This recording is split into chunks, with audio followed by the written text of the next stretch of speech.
Boa noite a todos. Sou o Lucas Felipe, estou aqui na presença do meu colega Luiz Henrique Fernandes. Vamos aqui para a gravação aqui do nosso quinto módulo, módulo de programação dinâmica, aqui da disciplina de projeto de algoritmos, segundo semestre de 2023. Somos a dupla número 5, né, também, e vamos lá. Para este módulo aqui especificamente, a gente está trabalhando aqui com 8 exercícios, né, dessa vez aqui 3 exercícios feitos em JavaScript, e os outros 5 feitos em Python aí, que vocês vão ver com um pouco mais de detalhes com o meu colega Luiz.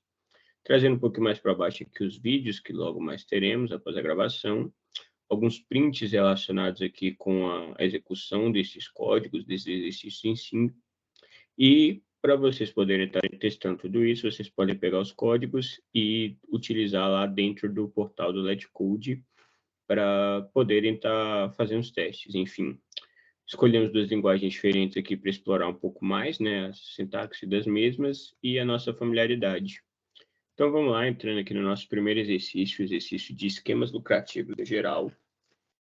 Basicamente aqui é um esquema onde ele apresenta alguns contextos para a gente poder estar lucrando ou não em relação a uma determinada situação. No caso, relacionado até com crimes, enfim, tem algo até uma temática um pouquinho diferente.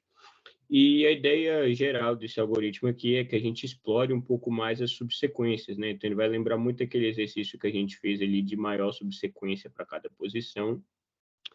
E a nossa ideia aqui é para cada posição, vamos dizer assim, então vamos ter um determinado caso que vai estar na posição 0, vamos descobrir quantos ele vai ter na posição 1 e etc.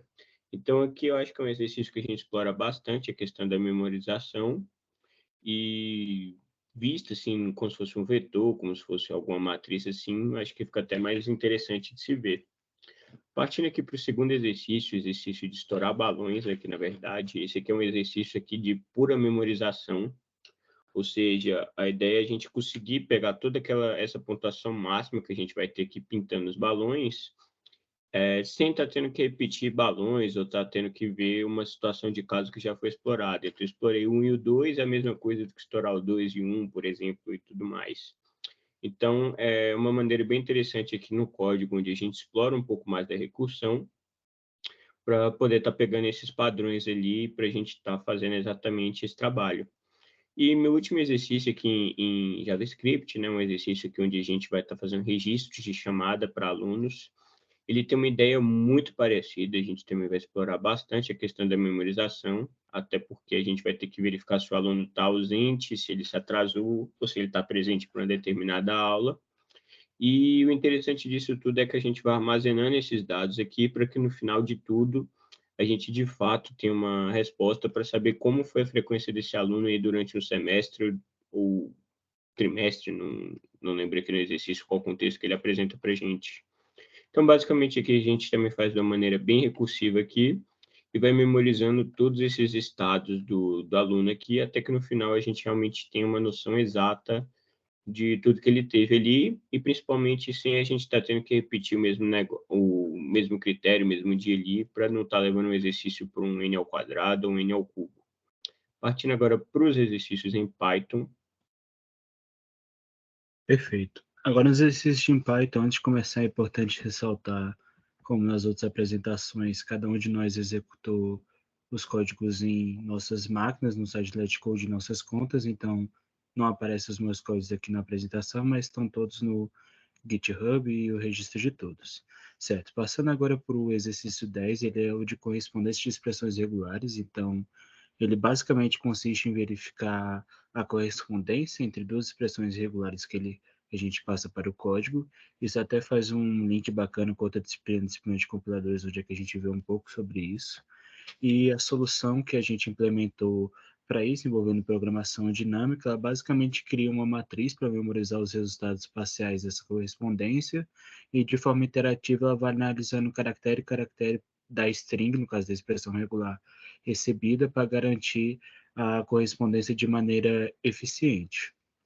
Agora, passando para o nosso próximo exercício, ele é o 2945, ele é do comprimento máximo de uma subsequência não decrescente. Ele basicamente consiste em contar de encontrar o comprimento de uma subsequência não decrescente em uma matriz de números inteiros, e ele passa algumas operações específicas que ajudam a gente a substituir a submatriz dessa soma. Então, a solução que a gente implementou da parte de programação dinâmica, ela basicamente consiste em iterar uma matriz, mantendo as informações essenciais em uma matriz auxiliar. Então, a gente mantém os dados da matriz original, mas cria uma matriz auxiliar. E essa abordagem, além de incluir programação dinâmica, também inclui uma busca binária. E, basicamente, ele usa esse processo para encontrar o máximo de subsequências não decrescentes. Agora, passando para o nosso próximo exercício, o de soma máxima de uma subsequência balanceada, ele consiste em encontrar essa soma de subsequências a partir, são subsequências de números inteiros, e basicamente para ela estar balanceada, a questão explica que ele tem certas condições relacionadas aos índices, valores adjacentes, alguns pontos que não compensa muito a gente entrar, mas basicamente a solução que a gente utilizou, ela usa uma estrutura de dados de bit e uma abordagem de programação dinâmica para otimizar essa busca. Então, ele vai atualizando esses valores também numa matriz, a gente vê que nesse tipo de situação a gente usa muito matriz, e a ideia principal é manter uma representação eficiente dessas informações necessárias para calcular. Então, a gente não precisa estar recalculando elas, essas informações já ficam guardadas e ajudam a gente a encontrar o resultado de maneira mais eficiente. Agora, passando para a questão 32, ela se assemelha um pouco à questão da primeira questão que eu comentei, a de expressões regulares, só que aqui a gente quer encontrar parênteses, a sequência mais longa de parênteses válidos, então a gente sabe que a regra de um parênteses, ele tem que abrir, ele tem que fechar, não pode, tem que ter essa comparação, não pode primeiro fechar para depois abrir e assim por diante. Então a gente trabalha essa questão dentro dentro do código. Basicamente, a solução utiliza a programação dinâmica para rastrear esse comprimento de parênteses válidos mais longos. Então, a gente está analisando, no caso, uma substring da string total, e ele cria uma tabela preenchendo essa interação de string por string, dando se a gente encontra o parênteses válido ou não, o parênteses correspondente. Agora, passando para a nossa última questão, a questão 42, acho que ela é a mais diferente, assim, em questão de conceito, de contexto em si, que é a questão de retendo água da chuva.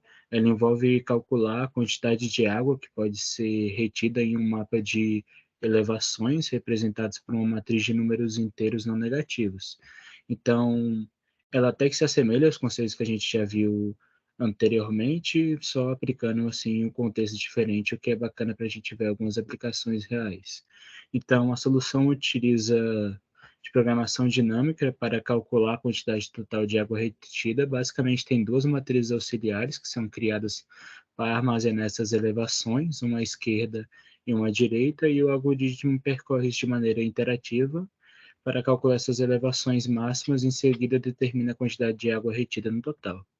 Então, basicamente, esse foi o nosso trabalho. Eu queria aproveitar a oportunidade para agradecer por todos os ensinamentos, agradecer a minha dupla por todo o semestre percorrido e agradecer a todos os alunos pela avaliação por pares e por toda a atenção. Qualquer dúvida, a gente está à disposição.